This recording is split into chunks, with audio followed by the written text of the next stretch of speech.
उपजून या पुढते येऊ काला खाऊ दही भात वैकुंठी तो ऐसे नाही अवल काही काल्याची एकमेका देवमुखी सुखे डालो उंबरी वैकुंठी तो ऐसे नाही अवल काही काल्याची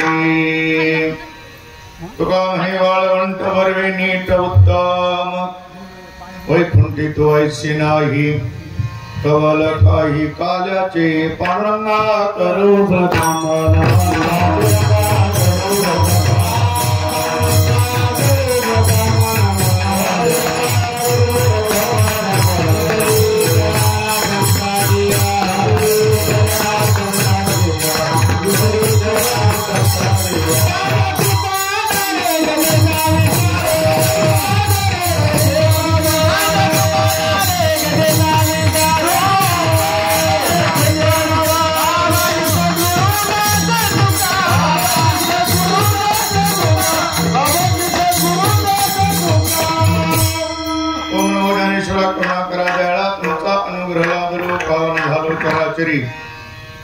जयांचे केल्या स्मरण होय सकळ विद्यांचे हरिकरण तेचे बंधू श्रीचरण श्रीगुरूंचे ते नमस्कार आता बंधू रंग भूमिका कीर्तने खुबे होते त्या लोका काळ मृदंग श्रोते देखा त्या माझे नमन दंडवत देवा आदि देवा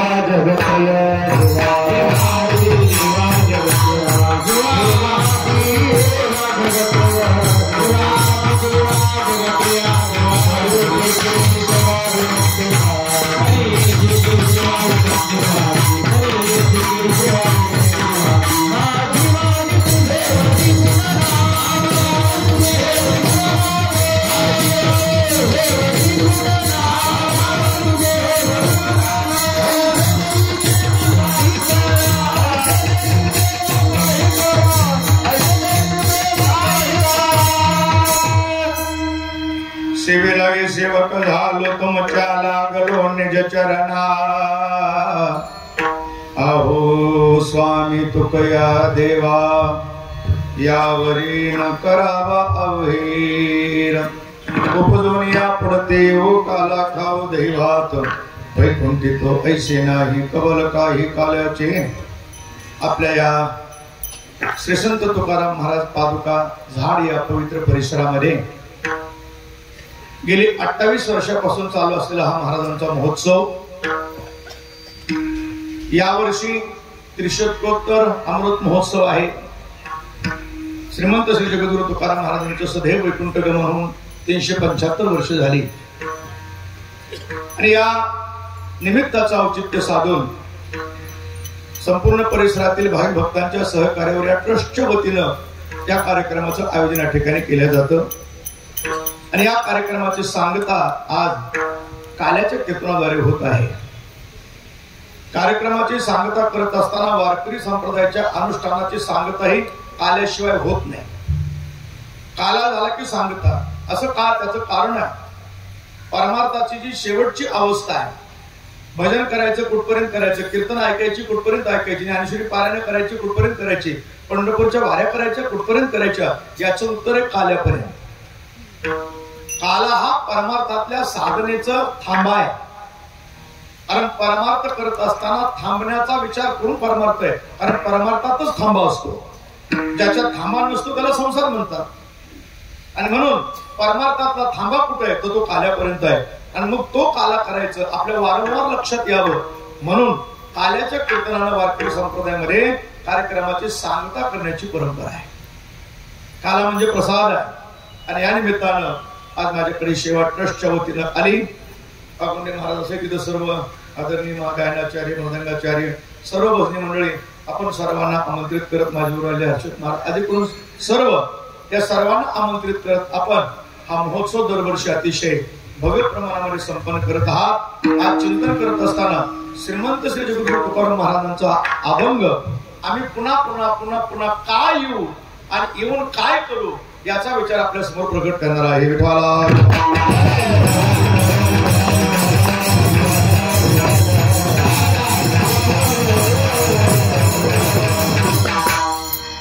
वास्तविक पाहता तुकोबऱ्यांच्या जीवनाचा विचार केला तर तुकोबऱ्याला यावं लागतं जावं लागतं असं नाही आम्हाला जन्मावे मरावे लागत. तुकोबऱ्या म्हणतात आम्हाला जन्माला येण्याची मरण्याची आवश्यकता नाही, आम्ही याच्यापासून वेगळे. कारण तुकोबरा एक ब्रह्मरूप आहे. तुका भासला माने विवेशधारी परिहालीला विग्रही निर्विकारी श्री श्री हरी व्यापकू सर्व जीवा तुका तो चितो हा परब्रह्म ठेवा. तुकोबऱ्यांचा अधिकार, तुकोबऱ्यांचं सामर्थ्य, तुकोबऱ्यांची अवस्था हे आपल्या लक्षात येण्या एवढी असं नाही. तुकोबऱ्यांचं सामर्थ्य आपल्या लक्षात इतक्या सहज येत नसतं. कारण संतांचं सामर्थ्य लक्षात येण्याकरता आपल्या ठिकाणी ती अवस्था असावी लागते, त्याशिवाय ती अवस्था लक्षात येत नाही. संत कळणं इतकं सोपं नाही. महाराज तुकोबऱ्यांचे केवढं मोठं सामर्थ्य. छत्रपती शिवाजी महाराजांची तिथीप्रमाणे शिवजयंती आहे. शिवाजी राजांचा तुकोबऱ्यांचा फार अनन्य संबंध आहे. नव्हे शिवाजी राजांच्या स्वराज्याच्या या विचारामध्ये तुकोबऱ्यांच्याच विचाराचा प्रभाव आहे. बघा राजे अनेक वेळा कीर्तनाला येऊन बसत. सुरुवातीला ज्यावेळेला शिवाजी राजे कीर्तन ऐकू लागले त्यावेळेला राजांच्या मनामध्ये विरक्त भाव निर्माण झाला होता आणि आपणही विरक्त बनावं अशी वृत्ती जागी होऊ लागली होती. आणि ही शिवाजी राजांची वृत्ती काही प्रधानांनी सेवकांनी आईसाहेबाच्या कानावर घातली आणि जिजाऊ आईसाहेब तुकाराम महाराजांना भेटण्याकरता आल्या. महाराज एक मुलगा तुमच्या सगळ्याची कीर्तन चालू राहावीत म्हणून भवानी मातेकडून मी मागून घेतलाय हो, आणि याला जर विरक्त केलं तर मग पुन्हा तुमची कीर्तन चालू राहतील का याचा विचार करा. तुकोबरा म्हणले आईसाहेब तुम्ही काळजी करू नका, मला माहितीये शिवाजी राजे कीर्तनाला येतात. कारण तुकोबऱ्यांचं वैशिष्ट्य याच्यात आहे महाराज. तुकोबरा सगळ्यालाच गळ्यामध्ये माळा घालून अंगाला राख लावून जंगलात जा असं म्हणत नाही. तुकोबऱ्यांच्या उपदेशाची भूमिका वेगळी आहे. तुकोबऱ्यांच्या विचाराकडे पाहताना वेगवेगळ्या दृष्टीने बघावं लागतं. तुकोबरा सर्वांना पाहताना एक दृष्टीने पाहत नाहीत, सर्वांशी बोलताना एक दृष्टीने बोलत नाहीत आणि सर्वांना एक दृष्टीचा उपदेश करत नाही. प्रत्येकाची भिन्न भिन्नता आहे. साधूला उपदेश वेगळा, संतांना उपदेश वेगळा, सिद्धाला उपदेश वेगळा, क्षत्रियाला उपदेश वेगळा, व्यवसाय करणाऱ्या वेश्याला उपदेश वेगळा, शेतकऱ्याला उपदेश वेगळा. प्रत्येकाच्या वेळेला त्याच्या त्याच्या अधिकाराचा विचार करून तुकोबरा त्याला उपदेशाच्या भूमिकेत जाऊन बोलत असतात. अधिकार तैसा कर उपदेश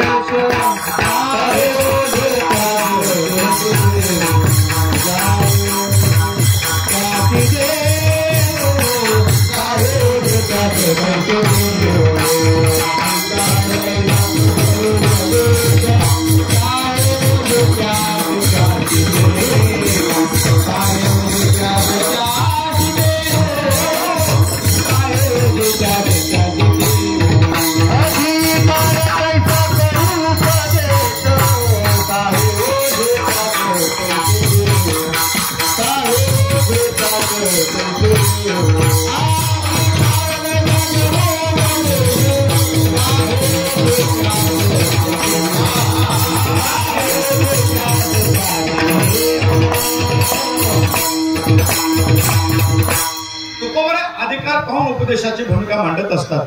आईसाहेबाला सांगितलं महाराजांनी आईसाहेब काळजी करू नका, राजे परत कीर्तनाला येतील मग बघा. आणि मग तुकोबऱ्यांनी शिवाजी राजा करता पायकीचे अभंग गायले. पायकीचे अभंग, कारण तुकोबऱ्यांच्या विचारामध्ये सामर्थ्य एवढं होतं. म्हणून मी नेहमी वाक्य वापरतो, भारतातला तरुण किंवा कुठलाही तरुण जर संत विचारांना प्रभावित होऊन कर्म करू लागला तर त्यानं केलेले कर्म हे जगाच्या समोर आदर्श ठरत असतात. आणि म्हणून तरुणांना संत विचाराची जोड आवश्यक आहे. छत्रपती शिवाजीराजांसारखा तरुण ज्या वेळेला तुकोबरा यांच्या विचाराच्या अधीन बनतो त्यावेळेला त्या महापुरुषाकडून जी कर्म घडतात ती कर्म हे स्वराज्य निर्माण करत असतात, लक्षात ठेवा.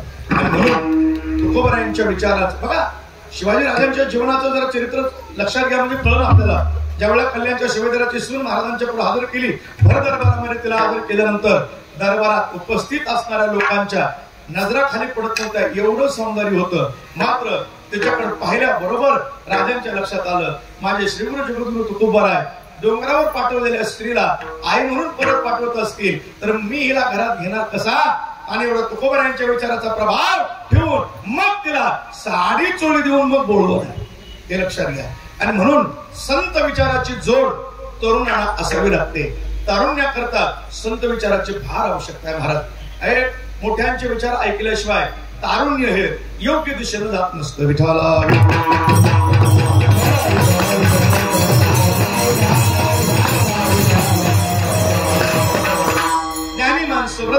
माणसं, अनुभवी माणसं, संत विचार आजही तरुणांना तितकेच आवश्यक आहे.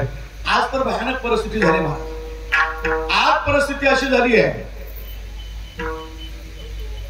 एक गाव पेटलेलं आहे, गावाला आग लागली, उन्हाळा आहे, अग्नीच्या ज्वाळा भडकलेल्या आहेत, अख्खं गाव अग्नीच्या भक्षस्थानी पडलेलं आहे.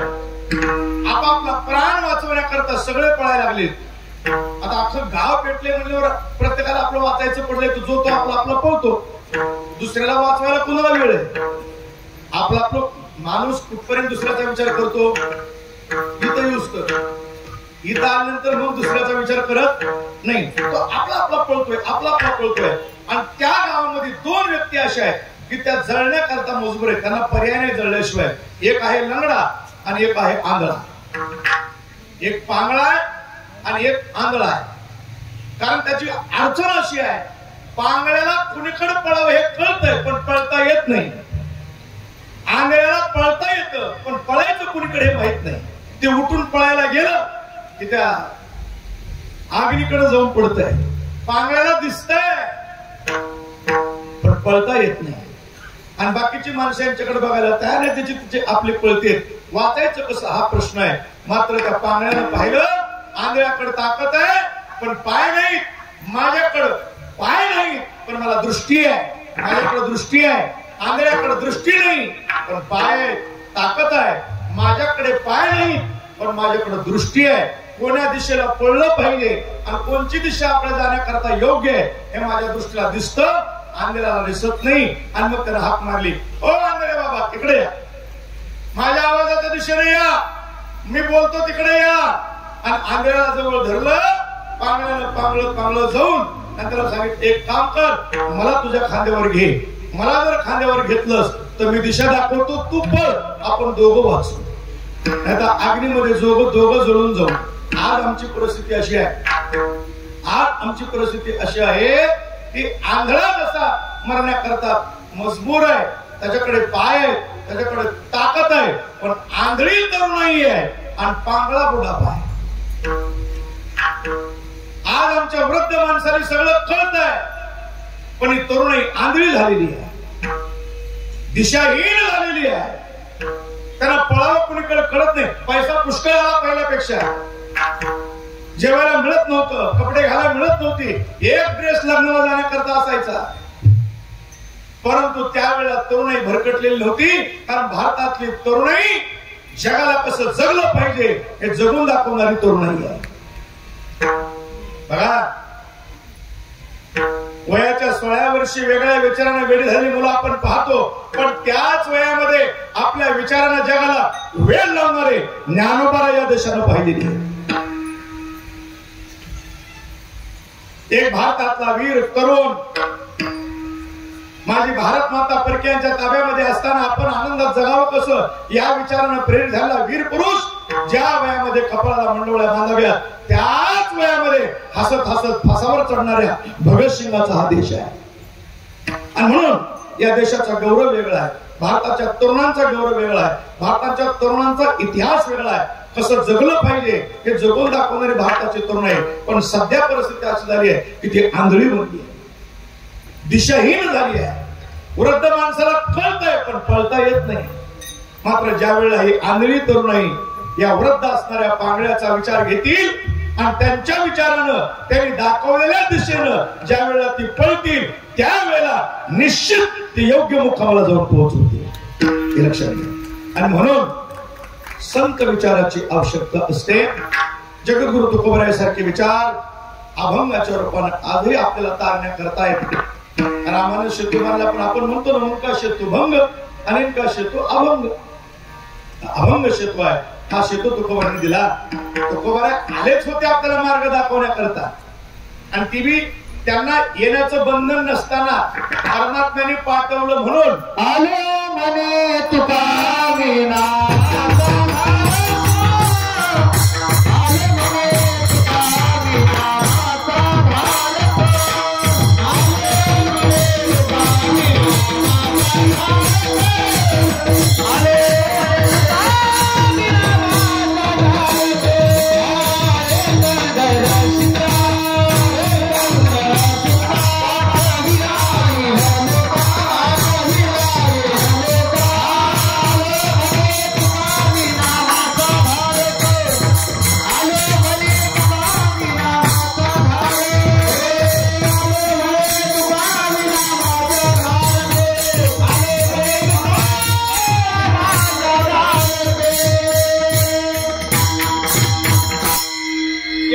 शिक्का पाठविला येलो का आलो म्हणे तुका मी नावाचा धारक.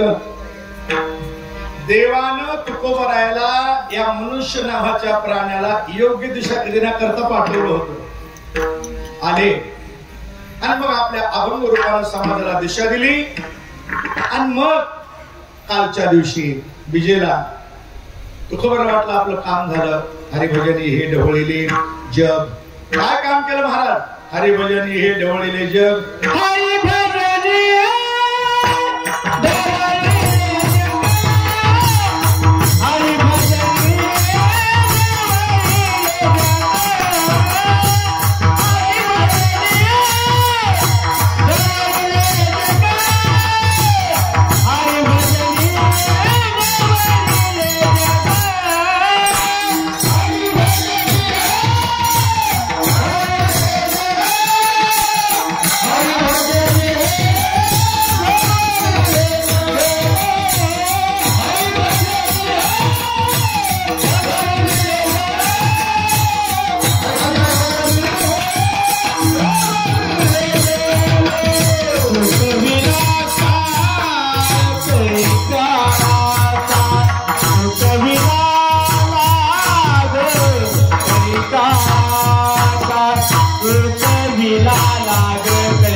ज्या कामासाठी आलतो ते काम मी केलं. हरिभजनी हे ढवळलेले जग. चुकविला लाग कळी काळाचा. आम्ही आमचं काम केलं.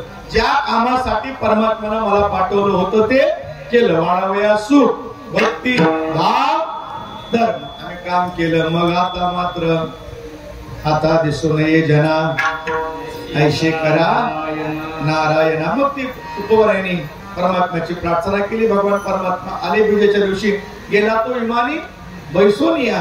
तुकोबरायांनी नेलं. मात्र संत वैकुंठात रमत नाही.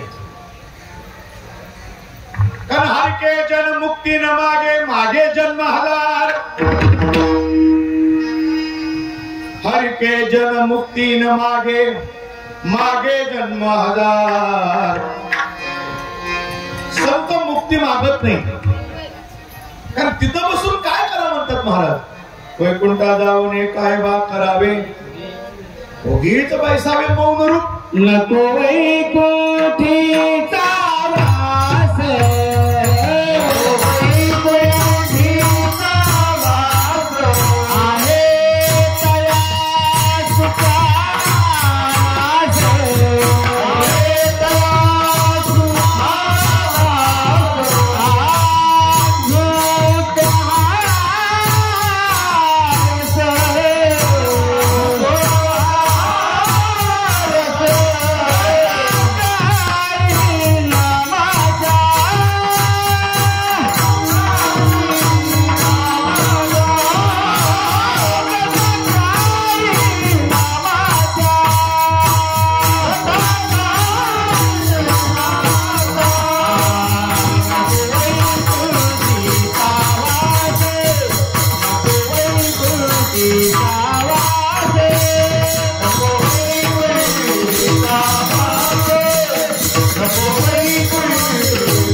तिथं राहून काय करा म्हणतात. नाही, आम्हाला काल्याचा आनंद घेण्याकरता मृत्यू लोकांमध्ये जावं लागतं.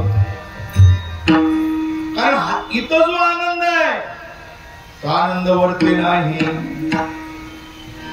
आता खरं सांगा, आपण जिथं राहतो तिथं सुख आहे का दुःख आहे? सुख आहे का दुःख?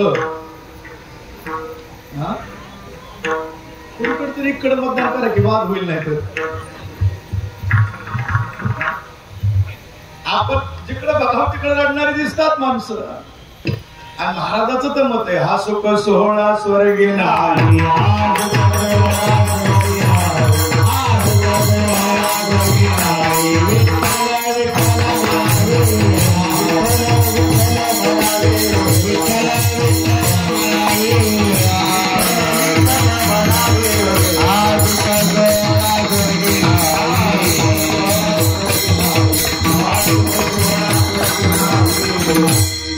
इथल्यासारखं सुख स्वर्गात सुद्धा नाही. मग हे जे सुख आहे, जे काल्याच्या द्वारे अनुभवायला मिळतं, ते सुख तिथं मिळत नाही. तुका म्हणे काला वैकुंठी दुर्लभ,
वैकुंठी वैकुंठात नाही.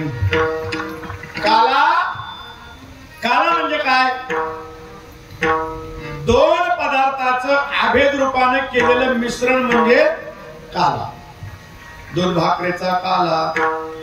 जुन्या काळात सकाळी सकाळी लेकराला आजोबा मंडळी भाकरी बारीक चुरायची, त्यात घरचं गाईचं दूध मस्त टाकायचं आणि ते काला चुरून सकाळी नाश्त्याला खायला द्यायचं न्याहारीला. आता ते दूध बी राहिलं नाही, भाकरी बी राहिली नाही, आणि आता नाश्ता ती बटराचा आला. त्यात काही ताकद बी राहिली नाही. त्या काल्याला चव यायची का बरं? एकतर दूध निरस घरचं असायचं, भाकरी शुद्ध कसदार असायची, आणि आजोबाचं प्रेम असायचं. त्या प्रेमामुळे ती काला चवीने रसाळ व्हायचा, आनंद मिळायचा. दोन पदार्थाचं अभेद रूपाने केलेलं मिश्रण म्हणजे काला. तसं जीवाचं आणि ब्रह्माचं ऐक्य झाल्यानंतर काय होतो? काला होतो. जीव परमात्मा दोन्ही वैसोनी ऐक्य असणी. जीव ब्रह्माचा काला, हरिनामाचा काला.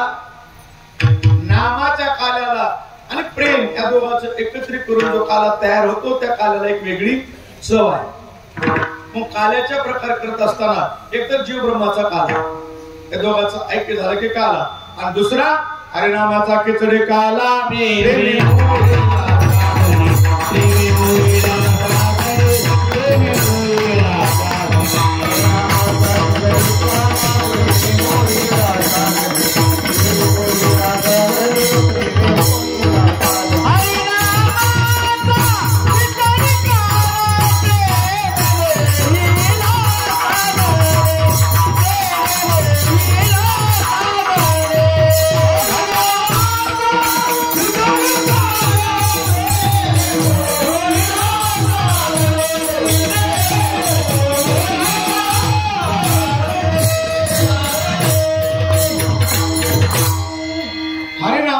खिचडी काला प्रेमी मोहिला साधने हरिनामाचा काला परमात्म्याशी ऐक्य केला तो काला आणि परमात्म्याच्या कृपेने जो प्रसाद प्राप्त होतो तोही काला दश इंद्रियाचा एक मेळ केला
कृपेने प्राप्त होणारा जो प्रसाद आहे तो काय आहे काला आहे जोपर्यंत प्रसाद प्राप्त होत नाही तोपर्यंत दुःखाची समाप्ती होत नाही प्रसादे सर्व दुःखाना प्रसाद प्राप्त झाला पाहिजे आणि मग परमात्म्याच्या प्रसादाच्या प्राप्ती करता आपल्याला आपल्या अधिकाराची सिद्धी करावी लागते कोणी हारे अधिकारी कोणी हारे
अधिकारी त्यासे हरे देईल परमात्मा प्रसाद देण्याकरता तयार आहे मात्र आपला अधिकार सिद्ध करावा लागेल अधिकारी आपला अधिकार तयार झाला बघा काही प्रसादाची वाट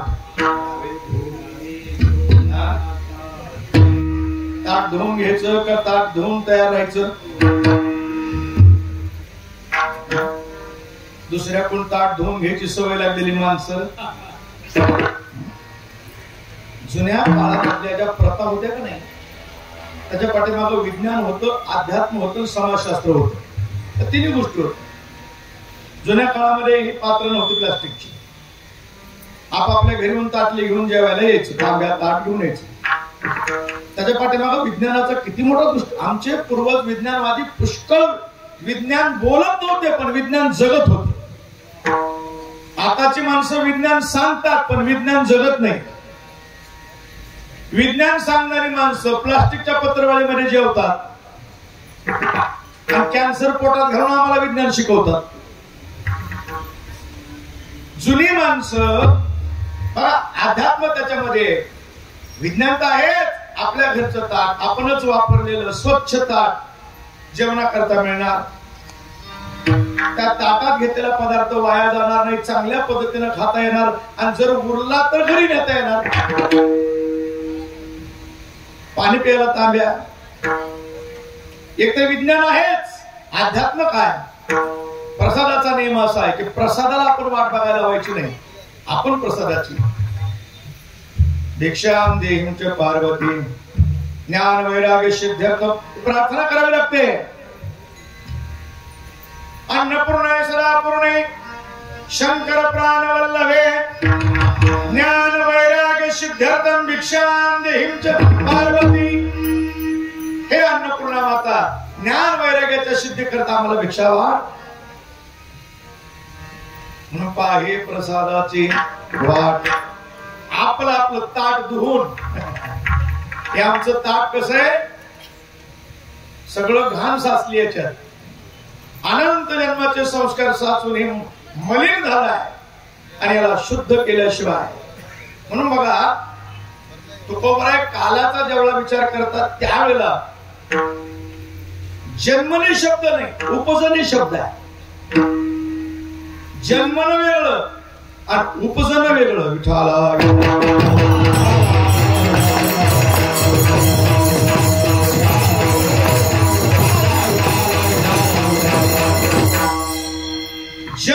जन्माला आलेली प्रत्येक व्यक्ती काल्याचा अधिकारी असते असं नाही.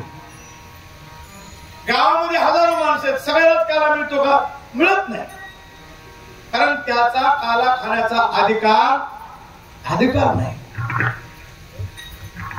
म्हणून काला खांचा असेल बघा, शब्द काय, उपजनी शब्द आहे. तुमच्या लक्षात येण्याकरता सांगतो, उपजने कशाला म्हणतात ते. जुन्या काळामध्ये, आता नाही बरं का, जुन्या काळातलं सांगतोय. जुन्या काळामध्ये लग्न झालं, मुलगी नांदायला गेली की परत एखादा सण आल्याशिवाय त्या मुलीला येता येत नव्हतं आणि माहेराला आल्याशिवाय आईशी बोलता येत नव्हतं. काही खबर नाही, तिकडे गेली ती गेली, इकडे तिकडे खबर लागत नव्हती, तिकडे कसं आहे, चांगलं आहे का, काय निरोपच मिळत नव्हता. ज्यावेळेला ती येईल आणि आईला बोलन त्यावेळेला निरोप लागायचा. तोपर्यंत तिकडे कशी की आईने आपलं काळजी करावी पण बोलता येत नव्हतं. आता तसं नाही बरं. आता जाऊन ठीक नाही तर लाईव्ह प्रेक्षेपण चालू. आता मोबाईल आला. जुन्या काळात मुलगी नांदायला गेल्यानंतर आईला काळजी असायची, एकदा यूज करू, एकदा येऊन गेली की मग तिला समाधान. मग मुलगी दिवाळीच्या सणाला आली, तिला दुर्दैवानं सासरा असं मिळालं होतं की भयंकर त्रास देत होत. काय काय कळत नाही. आता थोडस प्रमाण त्याच्यातलं कमी आहे, पण काय कळत नाही मला. मी नेहमी बोलतो, जी माऊली आपली मुलगी वाटेल होताना ढसा रडते, तीच माऊली दुसऱ्याची मुलगी सून म्हणून घरात घेताना दगडाची कशी बनते हीच कळत नाही. हे काय म्हणून दोन दोन विचार करतात, मोठा प्रश्नच आहे महाराज. हिला वाटतं माझ्या मुलीला सासरच्या लोकांनी चांगलं सांभाळावं, हिनं मात्र लोकांच्या लेकीला सून म्हणून आली की त्रास द्यावा. बरं, तिचं बी तसंच आहे बरं का, तिचं बी तसंच आहे. तिलाही वाटतं माझ्या आई वडिलांची सेवा भावनेनं करावी आणि सास सासऱ्याला आता हाणाव्यात. असं कसं? हे दोन दोन विचार कशा स्त्रिया करतात ते कळत नाही. एक गंमत सांगतो. एक आजी माझ्याकडे आली. आजी आल्यानंतर म्हणली, महाराज लय काळ बदलला हो, काही खरं नाही, लय जमाना बदलला. मी म्हणलं काय झालं आजी? बैलवानासारखं माझं पोरग. म्हणलं मग? बैलवानासारखं पोरग पण बैल झालो. मी म्हणलं आजी असं कोण तुकाराम महाराज आले, गाढवाचं घोडं आम्ही दूरदृष्टी पुढे, माणसाचा बैल करणारा कोण आला बाबा महात्मा? अहो तसं नाही महाराज. मग अहो सुना पुढे निस्तनंदी बैल झाले, गुमान हलवीचे काही कळाना, सांगितले लक्षात यायना. मी म्हणलं आजी जाऊ दे, एवढं काय मनावर घ्यायचंय, काळाचा महिमा आहे, कलियुग आहे, कलियुगामध्ये या गोष्टी घडणारच, चालायचंच. पोरीचं कसं आहे, माझ्या लेकीचं लय चांगलंय बघा महाराज. जावया कसा मिळालाय? जावया असा मिळालाय, माझी पोरगी उठ म्हणली तर उठते, बस म्हणली तर बसते. कुछ बात समज में आ गई? असे दोन विचार काय म्हणून करता. सुनानं सासऱ्याच्या आई वडिलांसाठी सेवा करावी आणि त्यांनी बी सुनावर लेकीसारखं प्रेम करावं, तर घरात आनंद आहे. त्या बिचाऱ्या मुलीचं दुर्दैव होतं, फार दुःख, तिला त्रास दिला. त्याने विचार केला दिवाळी उद्या आईकडे जाईल, सगळं सांगल आणि पुन्हा बघू काय करायचे ते. दिवाळीचा सण आला, तिला नेण्याकरता मुरळी आला, गेली गावाकडे. दिवसभर इकडे तिकडे फिरली, संध्याकाळी आईच्या खोलीत गेली. आईच्या मांडीवर डोकं टेकवलं, आईनं पाठीवर हात फिरवल्याबरोबर डोळ्यातून अश्रू व्हायला लागले. कारण आईच्या स्पर्शाची ती जादू असते, आई आईच असते. म्हणून लक्षात घ्या, डोळ्यातून अश्रू व्हायला लागले. ती मग आईने तिला सगळं रडू दिलं, उठून बसवलं. बेटा बोल, का रडलीस? मला तिच्या मनात असं आलं की आपण दिवसभर हसून फिरलोय, आईला फार दुःख होईल. पुन्हा काय नाही आई, तुझी भेट नको, माझ्यापासून लपू नकोस, मी तुझी आई आहे. तू रडलीस, मला लक्षात आलं. काय दुःख ती मला सांग. अनेक वाक्य लक्ष देऊ नका. आपल्याला किती दुःख होऊ द्या, ते दुःख दोन ठिकाणी सांगायचे, एक आपल्या आईपाशी आणि दुसरं देवमान्य संताजवळ. तुम्ही जर दुसरीकडे हे दुःख सांगायला जाल जगामध्ये, तर हे जग तुमच्या दुःखाचा बाजार केल्याशिवाय राहत नाही. त्यानं सांगितलं, मी तुझी माय आहे, मी तुझी आई आहे, काय झालं असेल ते मला सांग, मोकळ्या मनानं बोल. आणि मग तिने सांगितलं, आई तुम्ही मला फार आवडीनं ते घर बघून दिलं, पण माणसं दिसत तशी नाहीये, भयंकर त्रास करतात, भयंकर जाच करतात, 18 दिवस वाढलेले तुकडे खाऊ घालतात. आई तुला काय सांग, माझी तब्येत भयंकर त्रास आहे. नवरा नीट बोलत नाही, सासरा नीट बोलत नाही, धीर नीट बोलत नाही. सगळं सांगितलं. सगळं सांगितल्यानंतर आईचे बी डोळे पाणवले. आईने परत डोक्यावर हात फिरवला. बेटा माझा आई, तुझं मान्य मला, आपले तुझे भाऊ पैलवान आहेत, बापाकडे बी काही कमी नाही. मी जर तुझ्या भावाला सांगितलं तर उद्या निघतील गाडी घेऊन, वाद करतील, पण कदाचित वाद विकोबाला गेला तर तुझं जीवन बर्बाद होईल. माझा आई, एक लेकरू बाळ होईपर्यंत थोडा त्रास सहन कर. एकदा काही एक मूलबाळ झालं की पुन्हा तुला त्रास कमी होईल. मला माहिती आहे, माझा अनुभव आहे, मी 4 पावसाळे खाल्ले. फक्त सहन करा थोडंशी, प्रत्येकाच्या मनासारखं वाग, कोणाला वाकडं बोलू नको. नवऱ्याला काय आवडतं ते लक्षात घे आणि त्याच्या आवडीप्रमाणे एक मुलगा होऊ दे. मुलगा झाला का नाही मग बघ तुझे दिवस बदलतील. तिनं समजून सांगितलं. भारतातल्या स्त्रिया फार सुशील आणि गौरवित असतात. भारतातल्या स्त्रियांचा गौरव वेगळा आहे, भारतातल्या स्त्रियांचं सामर्थ्य वेगळं आहे, भारतातल्या स्त्रियांची वैचारिक शक्ती वेगळी आहे, त्याग आहे, समर्पण आहे. संपूर्ण मानवी समाजाला सुखानं झोपता यावं म्हणून आपल्या लेकराला एक दिवसही सुखामध्ये न झोपू देणाऱ्या जिजाबाई साहेबांचा हा देश आहे. म्हणून या देशाचा गौरव वेगळा आहे. आणि मग त्या माऊलीने समजून सांगितलं, माय आता भावाला बोलू नको, बापाला बोलू नको, 4 दिवस सुखात राहा, जा एक मुलं होऊ दे, बघ दिवस बदलतात का नाही. आईनं सांगितलं. मुलगी नांदायला परत गेली आणि दिवस काही सारखी राहत नसतात. मूल झालं, सगळे तिला सगळे लाडानं बघू लागले, मुलाला सांभाळू लागले, तिला आनंदाचे दिवस आले. आणि मग ज्यावेळेला पुन्हा पुढच्या दिवाळीला ती मुलाला घेऊन आली, त्यावेळेला ही आई, त्या लिकीची आई गावभर सांगायची, हा नांदायसारखं नव्हतं, पण माझं लिकरू तेवढ्या कडक सासूच्या हाताखाली निपजून निघालं. ती म्हणायची निपजून निघालं. हे निपजणे शब्द आहे. तसं तुम्ही आम्ही सगळी सासरमधी माणसं आहे, सगळे सासरे. म्हणून तर तुकोबाराला म्हणावं लागलं, कागा सासुरवासी माझ गेले भगवंता,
कागा सासुरवासी मज केले भगवंता. आम्ही सासुरवासी, भयंकर जाच आहे इथं, आणि परमात्म्यापर्यंत जाणारा रस्ता बी मोठा कठीण आहे. येत विषयाची दाट झाडी, माझे काम क्रोधाची साकडी, चुकवण्याला पहाडी, सदवासनीची या काम क्रोध हे सगळे विकार दडलेले, विषयाचं दाट जंगल आहे आणि या विषयाच्या जंगलातून या काम क्रोधाच्या तडाख्यातून वाचून परमात्म्यापाशी प्रसाद घ्यायला यायचं. कारण जोपर्यंत कामाच्या तावडीतून जर तो नाही वाचला तर त्याला प्रसाद मिळत नाही. तिथं जे प्रसाद घ्यायला गोपाळ आलते ते कामाला बाजूला सारून आले होते. काम सारून सकळ आले अवघे गोपाळ, झाले आता वेळ म्हणती आना शिदोऱ्या. काम सारून, काम सारून म्हणजे भांडे बाजूला सारून नाही. तो काम विकार क्रोध या सगळ्याच्या तावडीतून वाचून परमात्मा पुढे प्रसाद घेण्याकरता जायचं. इतकं सोपं नाही. परमात्मा कृपा, परमात्मा एका सप्त्यानं, एका पंक्तीनं, एका पंढरपूरच्या वारीनं देवाची कृपा प्रसाद मिळतो होय. एका बाईने म्हणून भागवतात काय केलं की भागवतात पंगत घातली की इमान न्यायला येतो. असं ते नाही केलं. भागवतकारने सांगितलं अन्नदान केलं की इमान येते म्हणून. त्या बाईने दुसऱ्या दिवशी पंगत घातली आणि पंगत झाली की तिसऱ्या दिवशी शेजारच्या टेकडीवर जाऊन बसली. टेकडीवर कसलं बसली माहिती का? ते म्हणजे इमान जर आलं आणि माझ्या नादाने दुसरे 4-2 बसली तर पंगत मी घालायची, दुसऱ्याला घ्यायचं काय, आपलं आपली इकडं जायचं म्हणजे वरच्या वरच थांबवायचं, तिकडं जायचं. म्हणून ती टेकडीवर जाऊन दिवसभर बसली पण इमान काही आलं नाही. इमान आलं नाही. बरोबर भागवताची आरती व्हायच्या आधी खाली आली. आरती होऊस तर मंडपात भागवत माने रुको क्या हुआ, काय झालं म्हणे, खोटं बोलता. काय खोटं बोल? पहिल्या दिवशी कधीमध्ये तुम्ही काय सांगितलं होतं?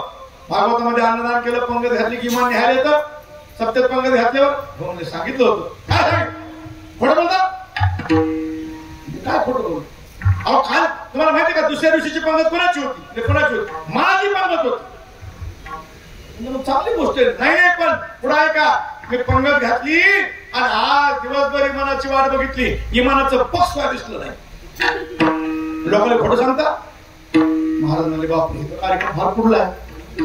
महाराजांनी विचारलं आई साहेब पंगत घातली पण पंक्तीला जेवायला काय केलं? महाराज तुरीचं वरण, चपाती, भात, वरण केलं का? म्हणे हो. वरण कोणा डाळीचं होतं? तुरीच्या डाळीचं. डाळ कसली होती? माझी थोडी खिडकीच होती म्हणजे खिडक्या डाळीची पंगत घालती, मनाची वाट बघते होय. एका पंक्तीनं, एका पंढरपूरच्या वारीने, एका सप्त्यानं परमात्मा प्राप्त होत नाही. जन्मोजन्मी आम्ही बहुपुण्य केले तेव्हा या विठ्ठले. तुकोबऱ्या म्हणतात प्रसाद खाण्याकरता पुढे येण्याकरता आम्हाला साधना करावी लागली. आम्ही प्रसाद खाण्याकरता येऊ पण कसे येऊ?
काला खाओ दही भात.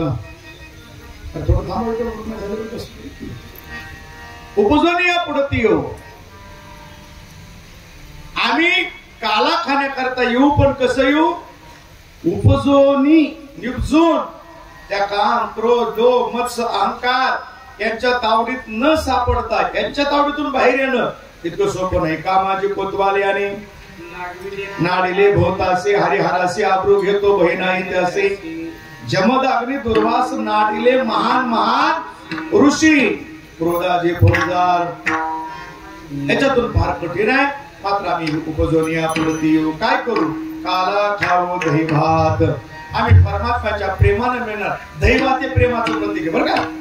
जर पाहुणा पुन्हा पुन्हा आपल्या घरी वाटत असेल तर त्याला दही भात खायला दिला तर समजायचं पाहुण्याचं प्रेम आपल्यावर आहे.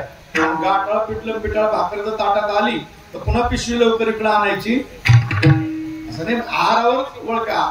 दही भात हे प्रेमाचं प्रतीक आहे. आहारावर सगळ्या गोष्टी आहेत. म्हणून काला खाऊ दही भात. महाराज अहो इतका त्रास, इथं जन्माला यायचं, पुन्हा उपजायचं, पुन्हा पुढे यायचं, एवढं सगळं करण्यापेक्षा तुम्ही जिथं आहे तिथंच काला करा की. तुकोबरा म्हणा तिथं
नाही कवल काही काल्याचे.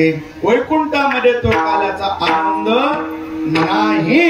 आणि म्हणून आम्ही काला करण्याकरता उपजून या पुढती येऊ. काला खावो दही भात मग एकमेका देऊ मुखी सुखी घालू कुंभरी. आम्ही एकमेकाला देऊ कारण आम्हाला मिळालं ते आम्ही आपुलपट्टीप्रमाणे एकटंच खाणार नाही. सगळ्याला आम्ही एकमेका मुखे देऊ, एकमेकाच्या मुखामध्ये देऊ, आनंदाने तो सेवन करू. तुका म्हणे वाळवंट बरवे नीट, काला करण्याकरता जे स्थान आहे वाळवंट बरवे नीट. उत्तम विठोबा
पण काल्याचं कीर्तन आहे. काल्याच्या कीर्तनाचा नियम आहे चरित्र ते उच्चारावे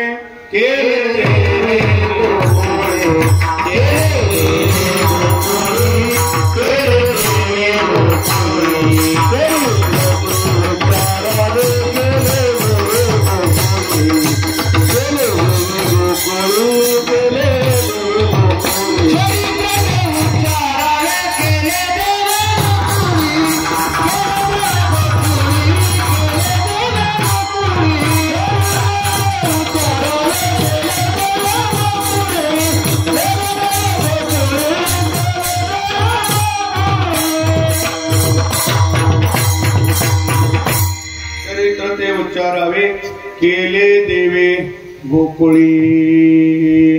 काल्याच्या कीर्तनाचा नियम असा आहे जे गोकुळामध्ये चरित्र केलं त्याचा उच्चार केला पाहिजे. आणि मग भगवान परमात्म्याचं चरित्र हे अगणित चरित्र आहे. तसं तर जन्माला येण्याच्या अगोदरपासून चरित्र वत्स्वरूपी पृथ्वी ब्रह्म्यापाशी जाय तिथून सुरुवात आहे अगोदर पासून. पण त्यातल्या त्यात रांग तरंगणे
गवळणी. रांगता रांगता भगवान परमात्म्याने जे चरित्र केलं त्याचा विचार केला पाहिजे. Yeah.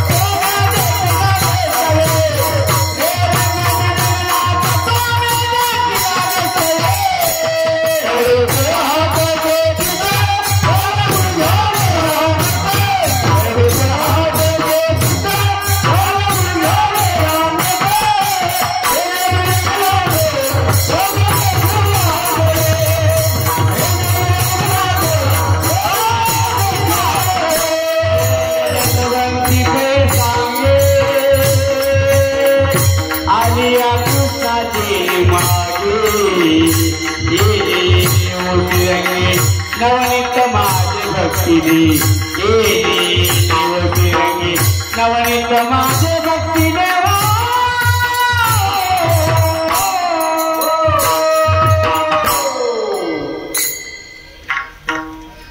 वेतल हात टेक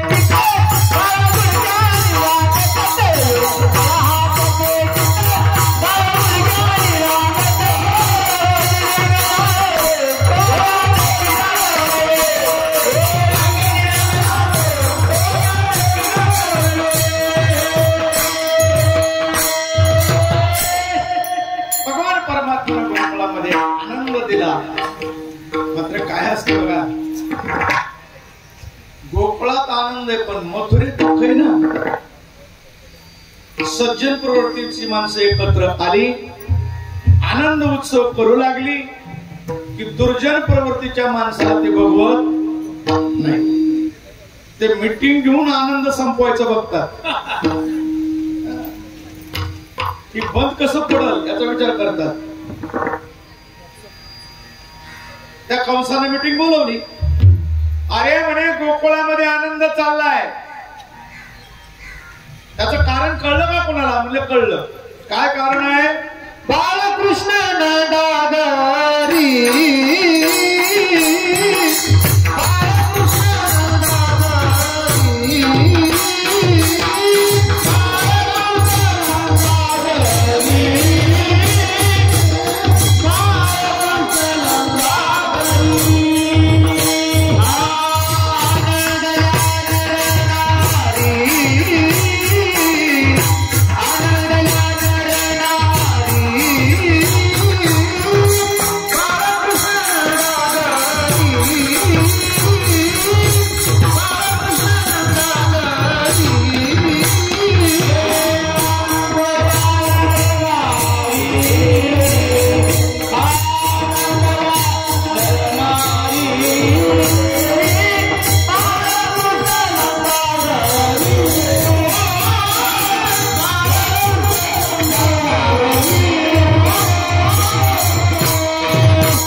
आनंदल्या नरनारी.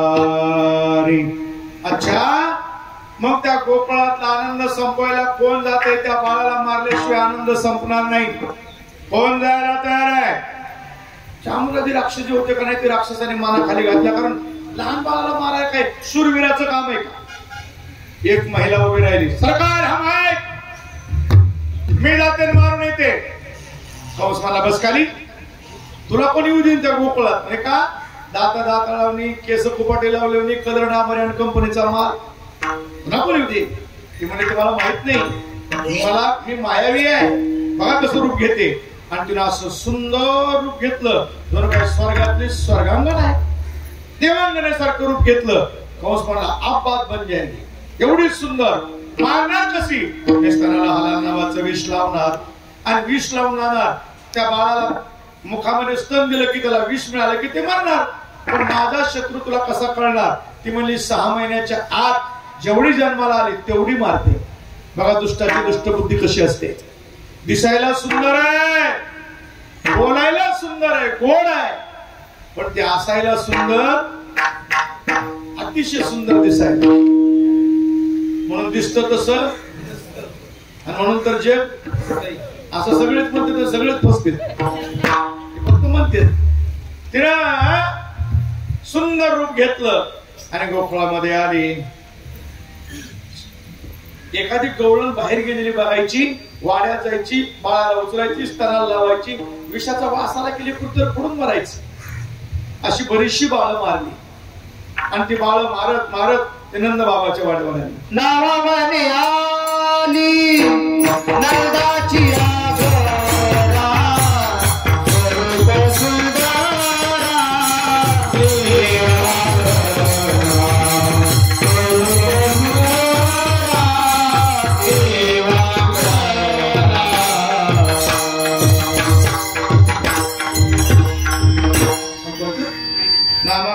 नंदाच्या घरा स्वरूप सुंदरा देवांगना. व्याख्यान करा म्हणजे. हा, नंद बाबाच्या वाड्यावर आली. आल्यानंतर मग त्या दिसायला सुंदर गोड भुजीरवाणी पण आतमध्ये हलाल नावाचं विष भरलेलं आहे. काय माणसं अशी असतात बरं का, मधुतिष्ठती जीवाग्रे हृदय तू हलाल बोलतात गोड गोड पण ती गोड नसतात. बोलणं वेगळं असतं, वागणं वेगळं असतं, दिसणं वेगळं असतं. गण लावलेली कधी गण लावून जातील मेळ लागत नाही. हा मी खरं सांगतो, कारण गंधावर जायचं नसतं.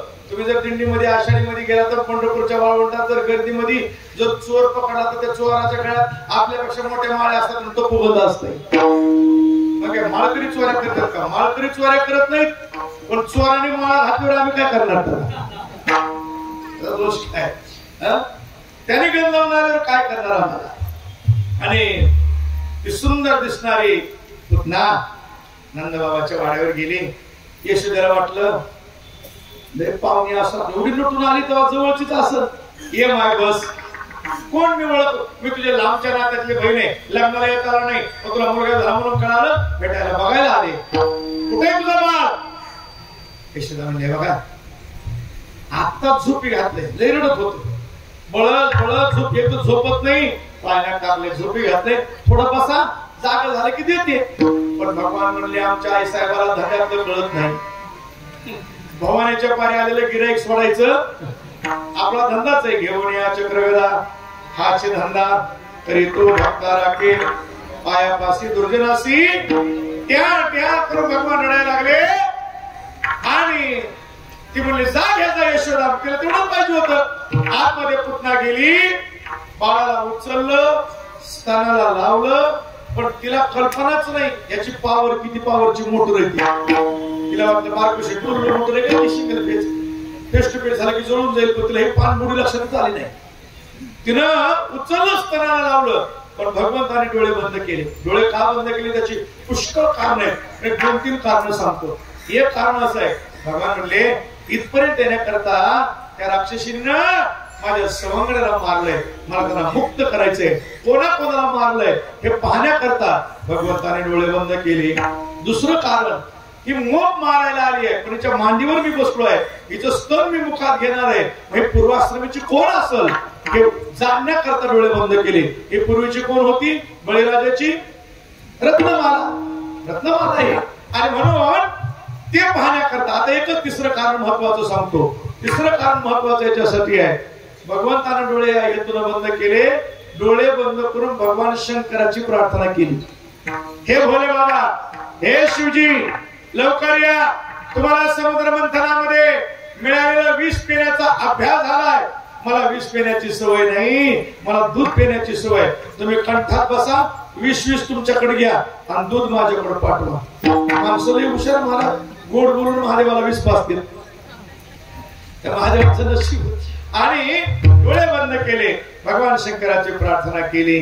आणि मग सुरुवातीला विष खेचलं, पुन्हा दूध खेचलं. मग लक्षात आलं बापरे हे गडबड आहे, की बाळ मरत नाही. पुन्हा पुस्तक गडबडवाली बात आहे. रक्त खेचायला सुरुवात झाली.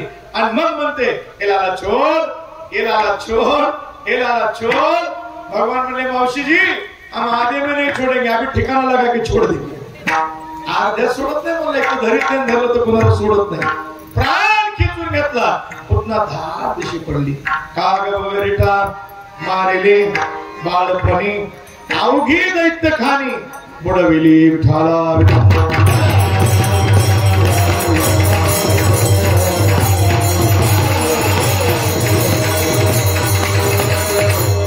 आणि भगवान परमात्मा हळूहळू गोकुळामध्ये लीला करू लागले. यशोदा मायने कृष्णाला नटवावं.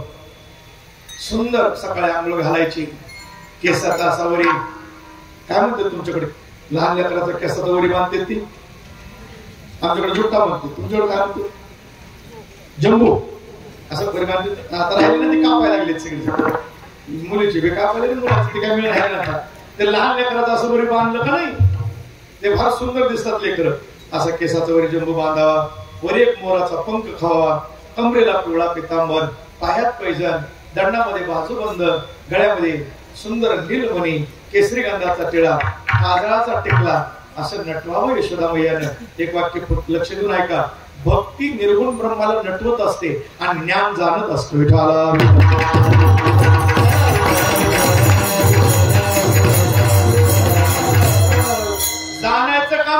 करतं, नटवायचं काम भक्ती करते. परमात्म्याला सुंदर नटवलं. भगवान परमात्मा मोठे झाले, हळूहळू 5 वर्षाचे झाले. कीर्तनात लवकर मोठे होतात. वाड्याच्या बाहेर आले, पेंद्या बोगड्या वाकड्या. अरे काय रे, तब्येत कशी झाली? उद्भवती छाप.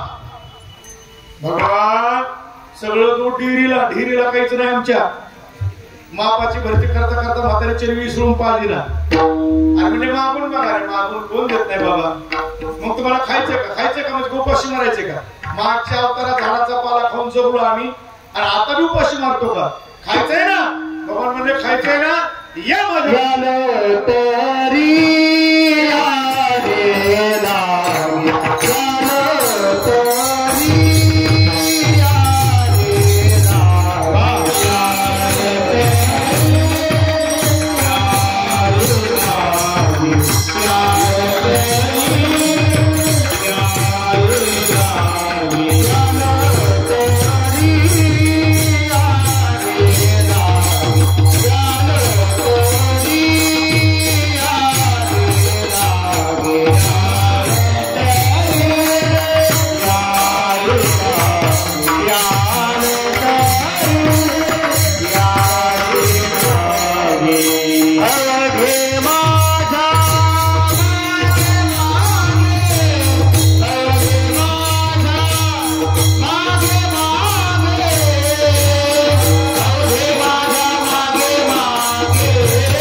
माझ्या माझ्या माग या, मला पोटभर खायला देतो.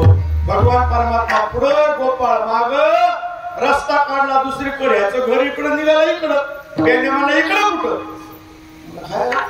तुझं घर इकडे की. आम्हाला वाटलं घरी नेशील, खाऊ घालशील, हा, आणि इकडे कुठं न्यायला.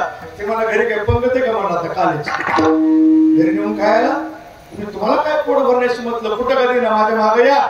आणि दुसऱ्याच्या घरी जायचं म्हणजे चोऱ्या करायच्या म्हण की मग तुला कोण फुकट वाटेल म्हणलं आपल्याला. त्याने म्हणला अरे चोरी करायची म्हणजे काही साहित्य घ्यावं लागलं, तलवार काठी वगैरे. साहित्य सगळं घेतलंय, तुला माहित नाही. चल काय घेतलं साहित्य? म्हणले खडे घेतले, सराटे घेतले, माती घेतली, वस्त्रगाळ केलेली. पेंद्या हसला मोठ्यानं, काय येडा म्हणला. अरे चोरी करायचं खडे माती सराटे कशा करता? सांगितलं पेंद्या ऐक, आपण आतमध्ये गेल्यावर गाडगं कुठं असणार आहे? शिंके लावलेले. त्या काळात फ्रीज नव्हतं, गाडगं वरी दह्यात जाणं. मग प्रत्येक गाडगं खाली काढून बघायला वेळ नाही, म्हणून खडा मारून बघायचं गाडगं भरलंय का. तरी काम आहे, खडा मारून पाहायचं. म्हणून खडे घेतले. भगवान परमात्मा खडे मारून बघतो, सप्ताह करतेत का नाही, जरा देऊन बघते, जरा आकडून बघते, पाऊस पाडून बघते, तुम्ही खरून बघते. हे भगवान परीक्षा घेतो ना. म्हणजे ते भरले गाडगं काम पाहतो. पेंद्या म्हणला ती जर खडा गवळणीला लागला, गवळण जागी झाली तर मग म्हणले आपण ते सराटे असते ते एक काटावरी असतो, ते फेकायचं, पळून जायचं.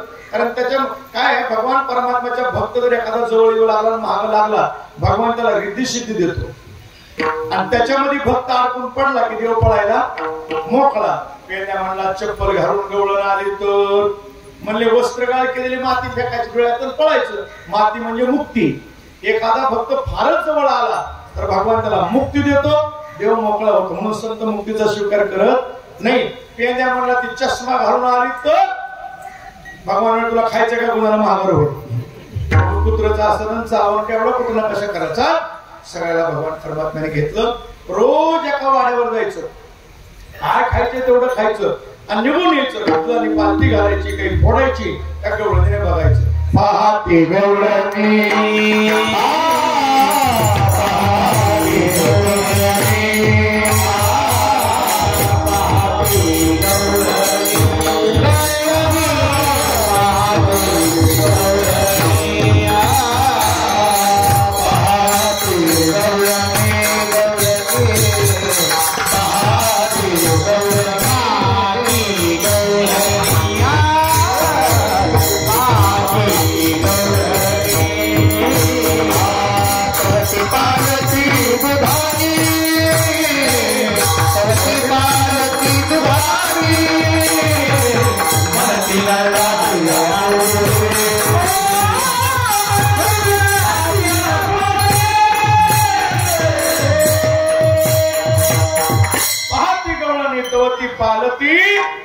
आली. कोण ग चोर असल? गवळण म्हणली मला माहिती आहे नंदाचं पोरग त्या विनाशी नव्हे दुसरी या ऐसे मला ते नंदाची पोरी आजी चोरी केली. चला चला सगळ्या मिळून सगळ्या गवळणी नटून निघाल्या. नटून कशा करता देवासमोर जायचंय ना. आज पहिल्यांदा ब्रह्म पाहायचंय. नटून निघाल्या निमित्त काराने सांगायचंय. नवारी साडी वगैरे वगैरे नथनी वगैरे नटून गवळणी सगळ्या निघाल्या. यशोदा मायाच्या अंगणात आल्या. यशोदाबाई ए नंदराणी बाहेर ये. तुम्ही काग कालवा करायला बाहेर या म्हणा. यशोदा बाहेर आली बघितलं तर नव्या नटून नटून गवळणी आल्या. हळदी कुंकू हळदी कुंकाला आलो नाही. पुढे तुझा कृष्ण खेळायला गेलाय. अगोदर बोलाव आता मी आहे की त्याला बोलाव. ह्याने अगोदर बघायचं होतं ना कसले काळे का गोरे बुडके कसं ती रात्री येते रात्री जाते. आणखीन पाहिलंच नाही. हाक मार म्हणल्यावर यशोदा मायाला हाक मारली. काय ताकद आहे बघा. कन्हैया काय सामर्थ्य असं. जन्माचा जन्म गेला तरी त्याचा आमच्या स्वप्नात यायला तो तयार नाही. योगी जपी तपी सिद्ध संन्यासी 1000 वर्ष लोंगोट्या लावून परेशान झालेले साधू त्यांच्या स्वप्नात परमात्मा येत नाही. तो जगाचा मालक तो जगाचा स्वामी. यशोदा मातेचा आवाज आल्याबरोबर आई आलो.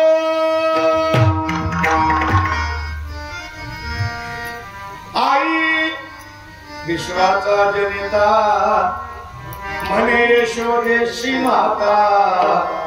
नवल केवडे केवडे नकळे कानोबाचे कोडे. जगाच्या मालकानं म्हणावं आई आलो. काय ताकद असेल यशोदेच्या भक्तीची. आमचं आयुष्य चाललो महाराज. आणखीन परमात्मा आम्हाला स्वप्नात यायला तयार नाही. पंढरपूरच्या वाऱ्याकडून आम्ही थकलो तरी परमात्मा दर्शन देत नाही. मात्र यशोदेचा आवाज आल्याबरोबर आलो आई. भगवान पळत आले आणि पळता पळता भगवंताच्या पायातले पैजण वाजू लागले. रणधुनो वाजते पैजण. आणि त्या पैजणाचा नाद घुमला. लोक दले नादी लागली समाधी. त्या गवळणीला समाधी लागली. त्या टाका टाका बघू लागल्या. तेवढ्या ती पळत आला. बापरे म्हणला मोर्चा तर घरीच आलाय. अभि कुछ ना कुछ करना पडेगा. म्हणून लहान लेकराला मोठा आधार असतो. कशाचा? आईच्या पदराचा. ढाल असते ढाल. आई उद्या तिकडे काही उद्या डबा सांडू दूध सांडू पळत आला. आईचा पदर धरला की माय माझं लेकरू किती गुणाचे. डबा फालत केला गुणाचे. म्हणजे आईचा म्हणून एक वाक्य लक्षात ठेवून ऐका. आईनं जर लहानपणी लेकराला पदराचा जर आधार नाही दिला तर म्हातारपणी आई आदर. आणि पदराचा आधार दिला की मग आदर. मग आदर आहे मग सन्मान. कारण पदर लेकराचा तिथे आधार आहे. भगवान पळत आले आईच्या साडीला धरलं. आई म्हणले बघा माझं बाळ आलं. बाळ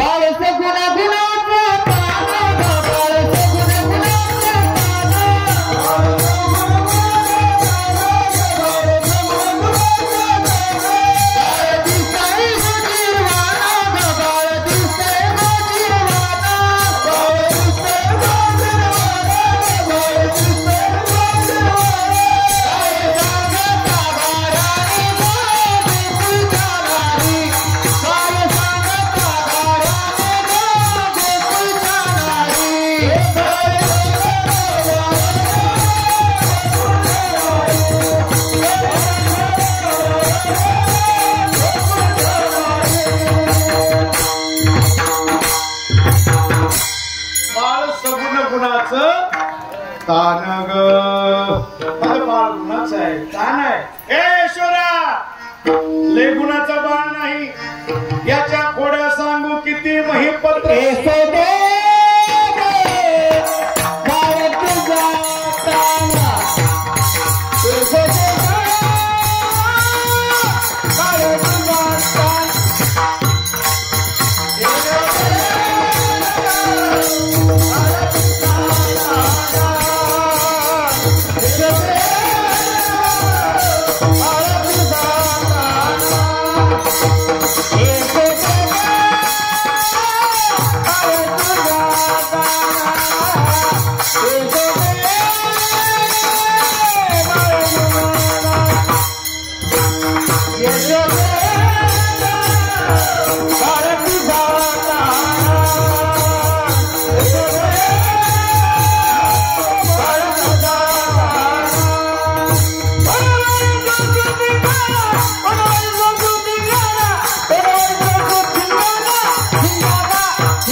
यशोदा बाळ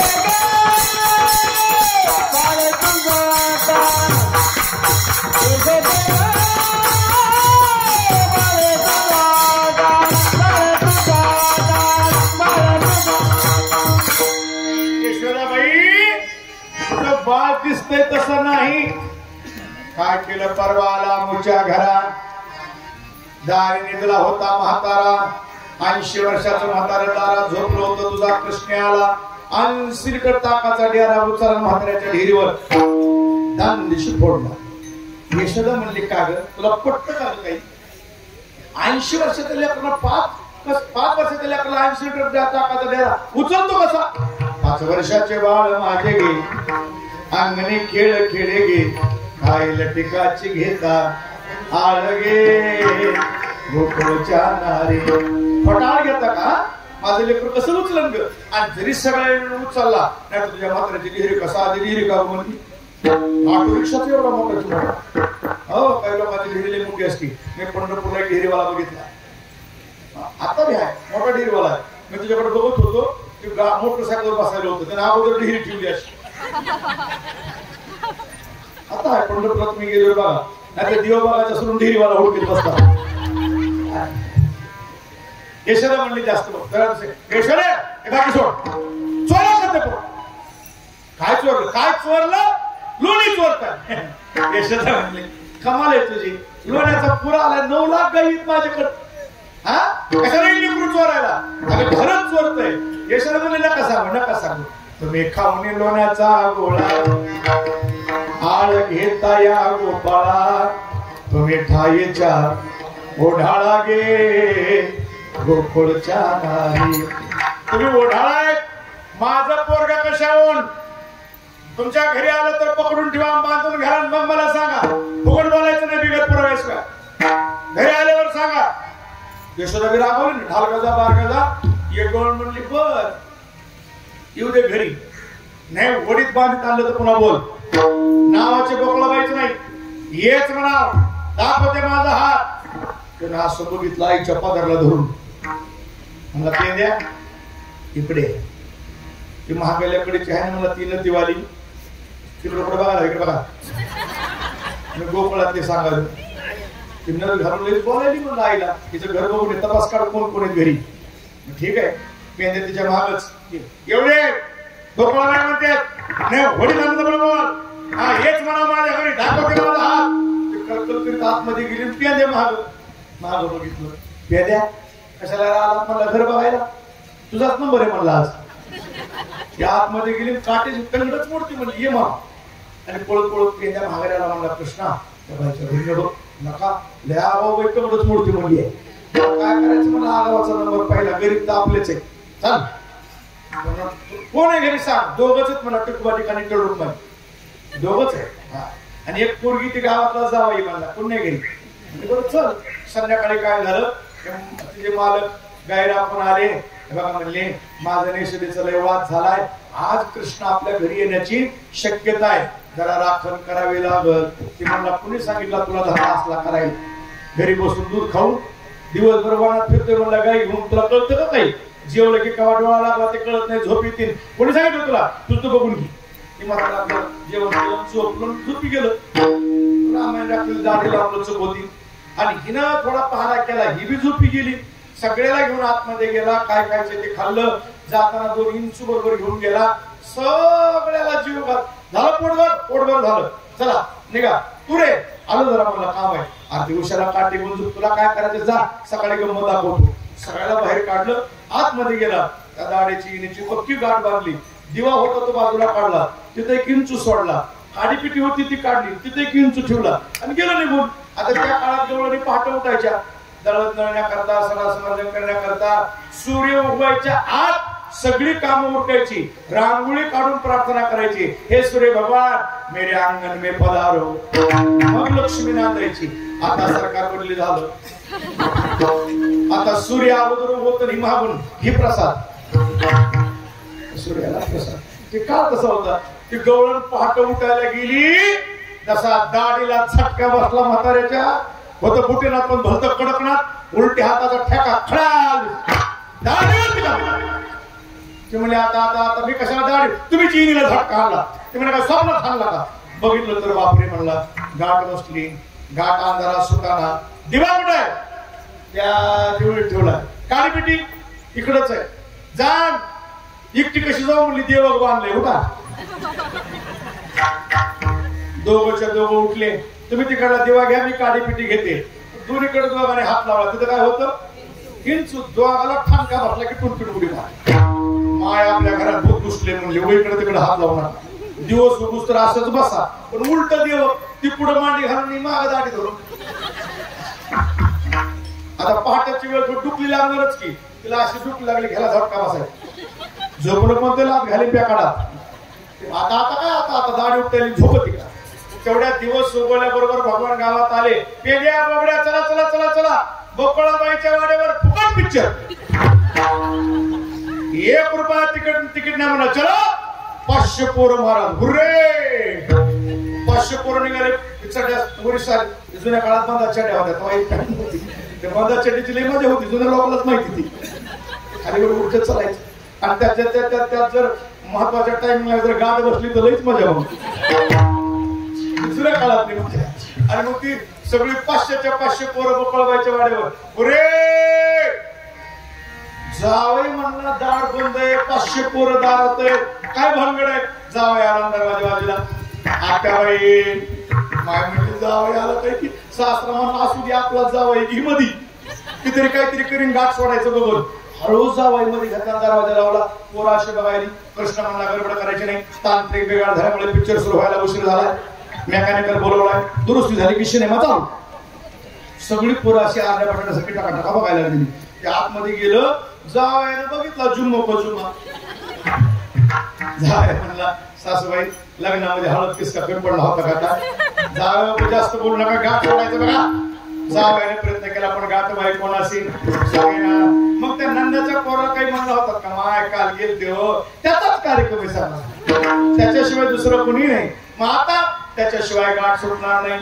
आणा की त्याला बोलवून. ती यायला मोकळाय का आता? त्याच्या वाडीवर जावं लागणार. कसं जायचं? अशीच डबल वरात देव बांधलेलं.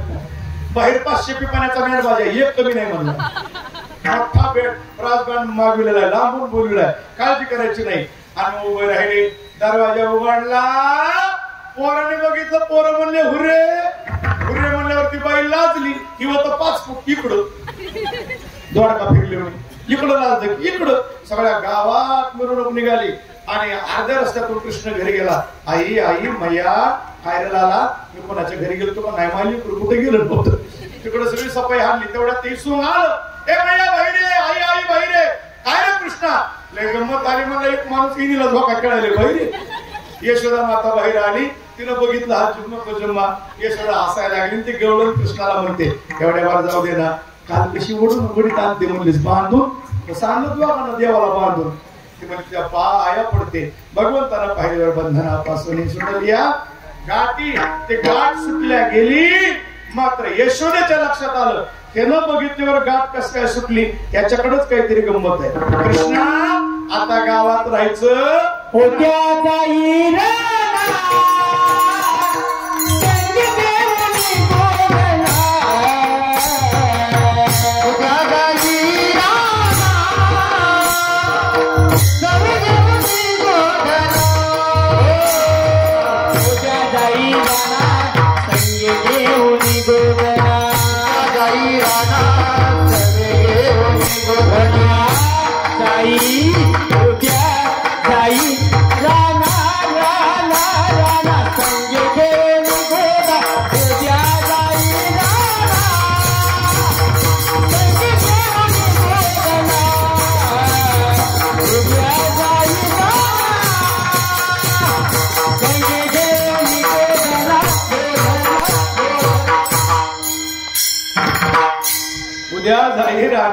सवे घेऊन गोधनार.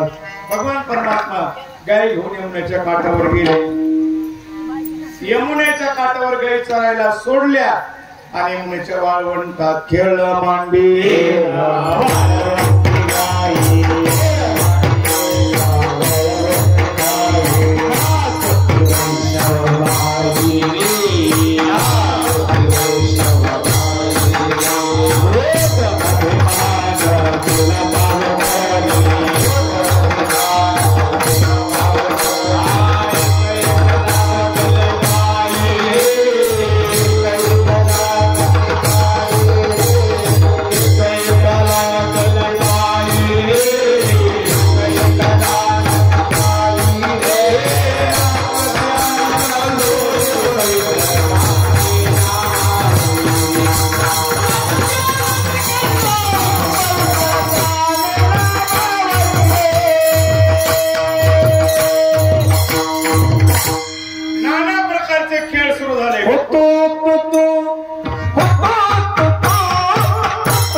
नाना प्रकारचे खेळ भगवान परमात्म्याने खेळायला सुरुवात केली.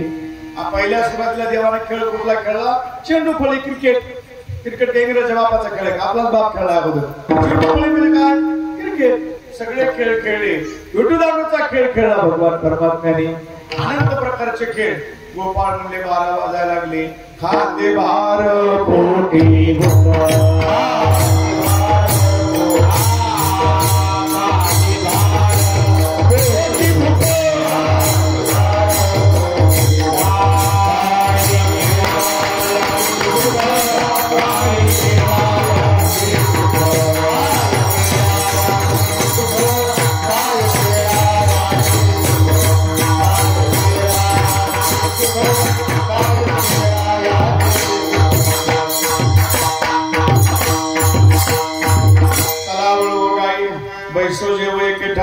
सगळ्या गायी आणल्या, पाण्यावर घातल्या. भगवान मध्यभागी उभा राहिले.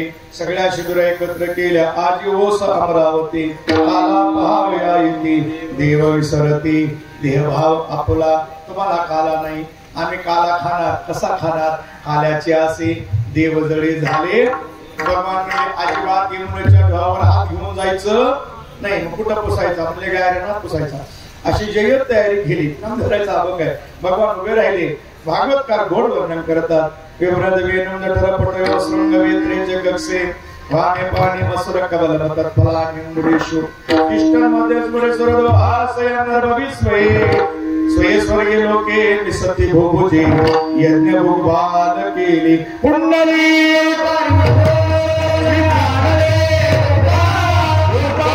कृष्ण भगवान ईश्वर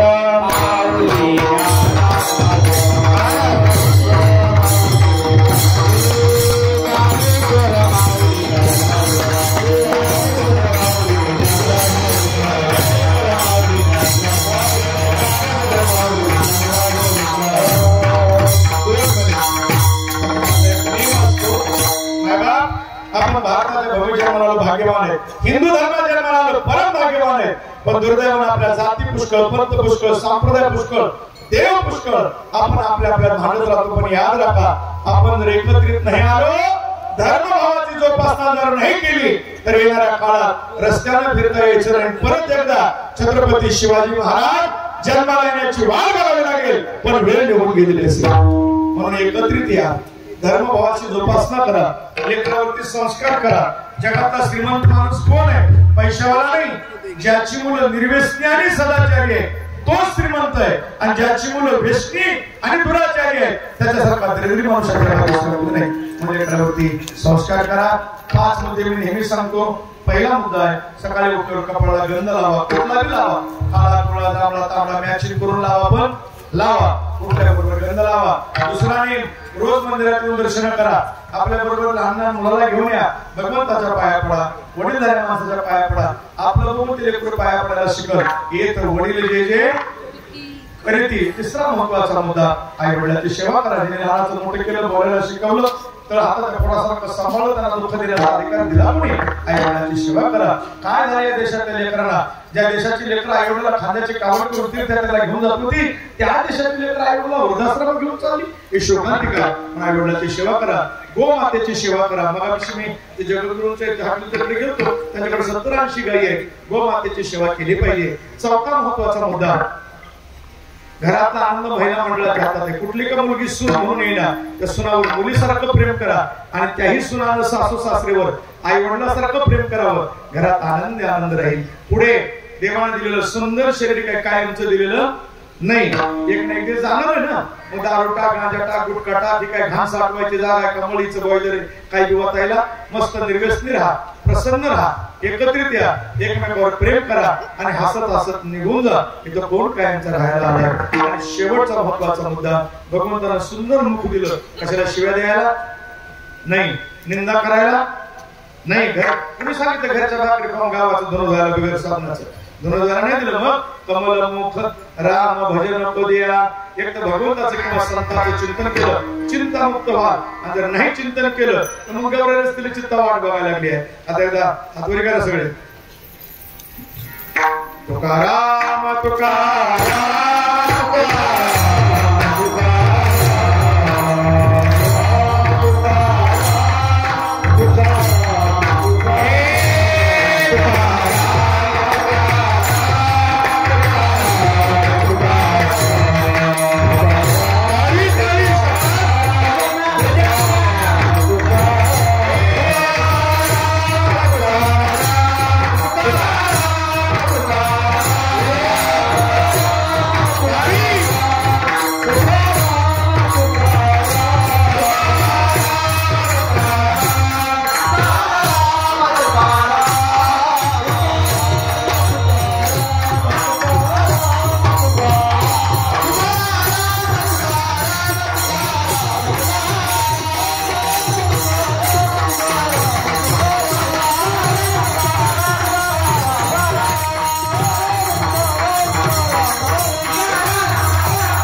रे